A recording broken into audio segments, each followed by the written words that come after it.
আসে, কিন্তু অনেক সময় আমরা সেই নেগেটিভ চিন্তা থেকে বেরোতে পারি না। এটাই হচ্ছে সমস্যা। নেগেটিভ চিন্তা কখনোই সমস্যা নয়, নেগেটিভ চিন্তা অনবরত চলতে থাকা এটা হচ্ছে সমস্যা।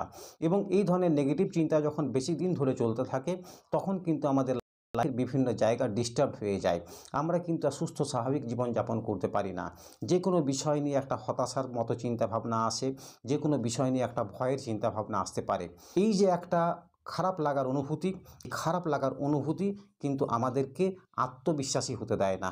এর ফলে আমরা কিন্তু আমাদের চিন্তাকে নিয়ে পড়ে থাকি এবং নতুন কোনো বিষয় এলেই আমরা ভয় পাই। মনে হয় আমার দ্বারা হবে না, আমি পারবো না। সবাই কত হাসি খুশি আছে, সবার জীবনে কত আনন্দের কারণ আছে, আমার কোনো আনন্দের কারণ নেই। আমার জীবনে শুধু ভয়ের কারণ আছে, আমার জীবনে শুধু ব্যর্থতা রয়েছে। এই যে নেগেটিভিটি যে একটা তৈরি হয়ে গেল, এই নেগেটিভিটি থেকে বিভিন্ন ধরনের নেগেটিভ স্টেটমেন্ট আমরা তৈরি করতে থাকি, আমাদের মনের মধ্যে আসতে থাকে। এটাকেই বলা হয় নেগেটিভ চিন্তা। যদি দেখা যায় যে অনবরত নেগেটিভ চিন্তা চলছে, সেটা একটা সমস্যা। প্রত্যেক দিন প্রত্যেকটা মানুষের মধ্যে নেগেটিভ চিন্তা আসে, কিন্তু সেই নেগেটিভ চিন্তা নিয়ে তারা পড়ে থাকে না। বেশ কিছু নেগেটিভ চিন্তা আসে, আমি যদি পড়াশোনা না করি আমি কিন্তু ভালো রেজাল্ট করতে পারবো না। এটা নেগেটিভ চিন্তা নয়, এটা স্বাভাবিক চিন্তা। কিন্তু সে যদি ভাবতে থাকে পরীক্ষার আগের দিন আমার জ্বর হয়ে যেতে পারে, এবং এত পড়াশোনার পরে যদি জ্বর হয়ে যায়, আমি যদি ভালো পরীক্ষা না দিতে পারি, তাহলে পড়াশোনার কোনো মানে হয় না।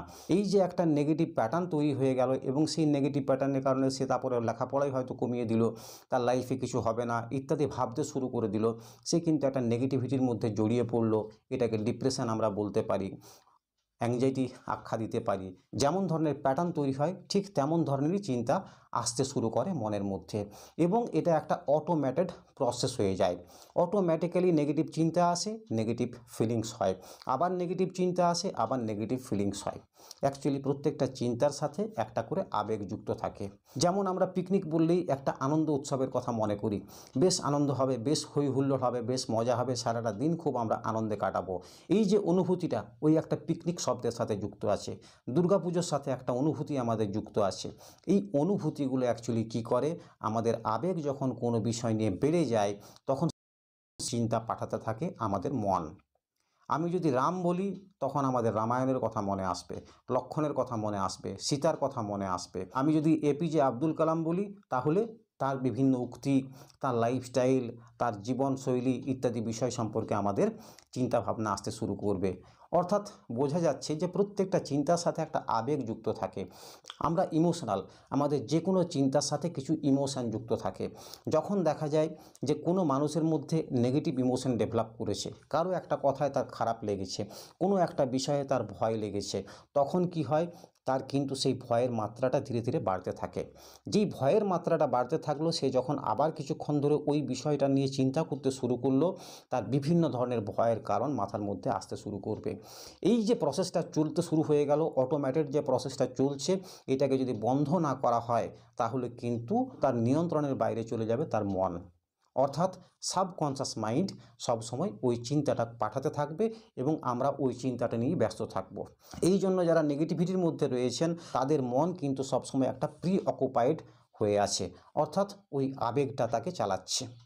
যখনই আবেগটা তাকে চালাচ্ছে, তার মধ্যে যদি ভয়ের আবেগ বেশি করে ডেভেলপ করে গেছে, তাহলে যে কোনো বিষয় নিয়ে তার ধীরে ধীরে ভয় তৈরি হবে। তার মধ্যে যদি হতাশা তৈরি হয়ে গেছে, তখন কোনো ভালো লাগার বিষয় যেটা আগে ভালো লাগছিল আর ভালো লাগছে না, কারণ আবেগ তার মনটাকে গ্রাস করে ফেলেছে। ওই একটা নেগেটিভ অনুভূতি তার মনটাকে গ্রাস করে ফেলেছে। এই জন্য বলা হয় ইউ থিঙ্ক। কখনোই ভাববেন না আপনি পজিটিভ ভাবছেন নাকি নেগেটিভ ভাবছেন। যদি চেঞ্জ করতে হয়, তাহলে দেখবেন যে আপনার ফিলিংস কী আসছে।